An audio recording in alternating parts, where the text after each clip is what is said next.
भूतिया गर्भवती रानी परी। परीलोक की रानी परी बहुत ही अच्छी और नेक परी थी और हमेशा सबकी मदद किया करती थी। एक दिन रानी परी को पृथ्वीलोक पे किसी काम से जाना पड़ता है। जब वो काम खत्म करके वापस आ रही थी तो वो देखती हैं कि कुछ दूरी पे एक बच्चा पड़ा हुआ था। जब वो उसके पास जाती हैं तो पता चलता है कि वो एक बच्ची थी जो कि काफ़ी छोटी थी। ये तो कितनी छोटी बच्ची है।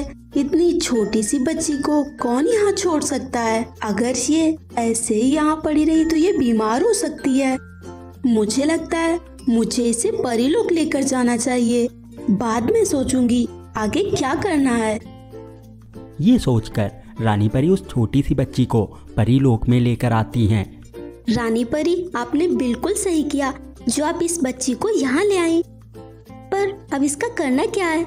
मैंने सोच लिया है जब तक कि इसके माँ बाप नहीं मिल जाते ये हमारे पास ही रहेगी और आज से इसका नाम होगा हीर परी। ये नाम तो सच में बहुत ही अच्छा है।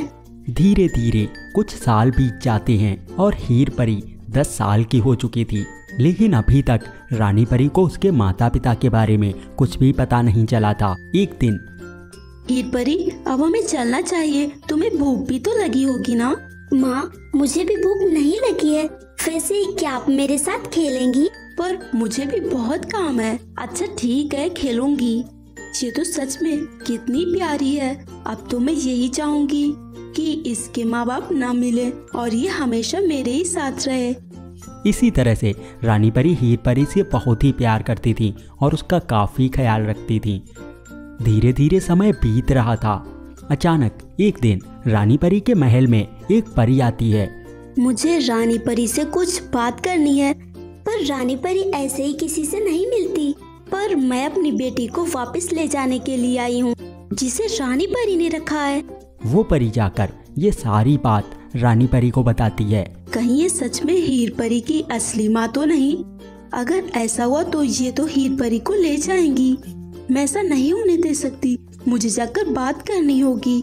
फिर रानी परी और उस परी की आपस में काफी बहस होती है। रानी परी, मैंने तुमसे ये बात छिपाई है कि मेरी बेटी भूतिया है।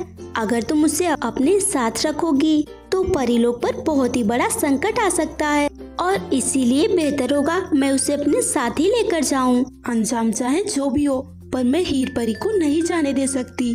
अगर उसे पता चला कि उसकी माँ तुम नहीं बल्कि मैं हूँ तो वो तो खुद ही मेरे पास आ जाएगी। नहीं, तुम ऐसा कुछ नहीं करोगी। तभी वहाँ हीर परी आ जाती है। माँ, आज आपको मेरी याद आई है, जबकि बचपन से लेकर आज तक रानी परी ने ही मुझे पाल पोस कर बड़ा किया है। आज तक तो आप मुझे कभी देखने के लिए नहीं आई और ना ही ढूंढने की कोशिश की। तो मैं आपके साथ नहीं आना चाहती। मुझे रानी परी के साथ ही रहना है। आज तक उन्होंने मेरा कितना ख्याल रखा है और वो भी माँ से बढ़कर, जितना शायद आप नहीं रख पाती। इसीलिए मैं रानी परी के साथ ही रहूंगी। इसके बाद हीर परी हमेशा रानी परी के पास ही रहती है।